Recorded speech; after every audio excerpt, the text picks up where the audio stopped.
नमस्कार शेतकरी मित्रांनो, जनाई ॲग्रीविजन या यूट्यूब चॅनलवरती आपले स्वागत आहे। आज आपण पाहणार आहोत झिंक सल्फेट याविषयी माहिती। झिंक सल्फेट प्रामुख्याने आपणास 21% हेप्टाहायड्रेट झिंक सल्फेट, त्याचबरोबर मोनोहायड्रेट झिंक सल्फेट 33% अशा दोन प्रामुख्याने फर्टिलायझर्समध्ये आपण पाहावयास मिळतात। मोनोहायड्रेट झिंक सल्फेट याच्यामध्ये 33% मोनो झिंक त्याचबरोबर 15% सल्फर आपणास पाहावयास मिळते। याचा वापर न केल्यामुळे पिकांमधील कमतरता आपल्याला सहजरित्या पाहावयास मिळते। यामध्ये पिकांची वाढ खुंटणे असेल, नवीन पानांच्या खालच्या बाजूस देठांमध्ये पिवळसर कलर येणं असेल, त्याचबरोबर पिकातील उत्पन्नामध्ये साधारणपणे 20% पर्यंतची घट आपणास पाहावयास मिळते। त्यामुळे या पिकांमधील कमतरता दूर करण्यासाठी झिंक सल्फेटचा वापर प्रामुख्याने केलेला पाहायला मिळतो।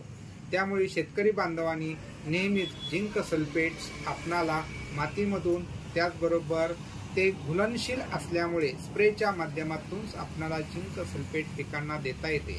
स्प्रेच्या माध्यमातून देत असताना प्रामुख्याने आपण 1 ते 2 ग्रॅमने झिंक सल्फेटची फवारणी पिकांवरती करत असतो।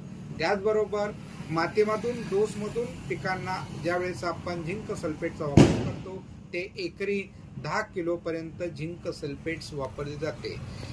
हे 21%तील 10 किलो वापरले जाते आणि मोनो झिंक जे आहे ते प्रामुख्याने 5 किलो एकरीचा डोस पुरेसा आपल्याला पाहावयास मिळतो।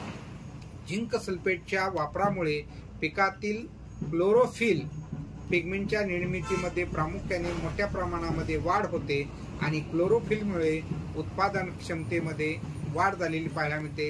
त्याचे कारण क्लोरोफिल पिगमेंट वनस्पतीमध्ये पिकांच्या फोटोसिंथेटिक रिॲक्शन घडवून आणली जाते। यामुळे ग्लुकोजचे प्रमाण वाढणे, शुगरचे प्रमाण वाढणे, त्याचबरोबर कार्बोहायड्रेटचे प्रमाण वाढणे, यामुळे पिकांची वाढ जोमदार होते आणि पिके उत्पादन क्षमतेमध्ये 20% वाढलेले आपणास पाहावयास मिळतात। यामध्ये प्रामुख्याने मका असेल, त्याचबरोबर गहू असेल, यामध्ये चांगल्या प्रकारे आपणाला पिकांची वाढ झालेली पाहायला मिळते। काही रोग कमी करण्यासाठी तांदळामध्ये ज्याला आपण खैरा रोग नियंत्रणासाठी झिंक सल्फेटचा वापर केलेला पाहायला मिळतो। त्याचबरोबर दुभती जनावरे जे आपल्याला पाहायला मिळतात त्यांच्यामध्ये झिंक सल्फेटची कमतरता पाहायला मिळते।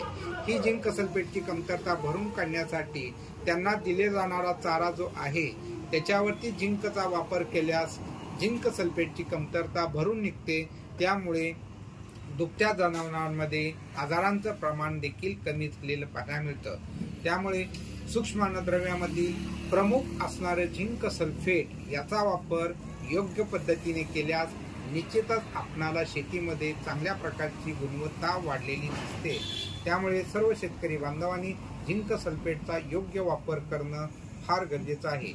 यासाठी प्रामुख्याने आपणास मार्केटमध्ये अनेक कंपन्या झिंक सल्फेटच्या आहेत, परंतु बेस्ट झिंक अवॉर्ड विनर दयालचे मोनो झिंक सल्फेटचा वापर केल्यास अजून चांगल्या प्रकारचे रिझल्ट आपणास पाहावयास मिळतात। त्यामुळे सर्व शेतकरी बांधवांनी दयालचे झिंक सल्फेट वापर। अधिक माहितीसाठी जनाई कृषी केंद्र येथे भेट द्या। त्याचबरोबर चॅनलला लाईक आणि सबस्क्राईब करायला विसरू नका। धन्यवाद। सल्फेट वापरणे आवश्यक आहे। अधिक माहितीसाठी जनाई कृषी केंद्र येथे भेट द्या। त्याचबरोबर चॅनलला लाईक आणि सबस्क्राईब करायला विसरू नका। धन्यवाद।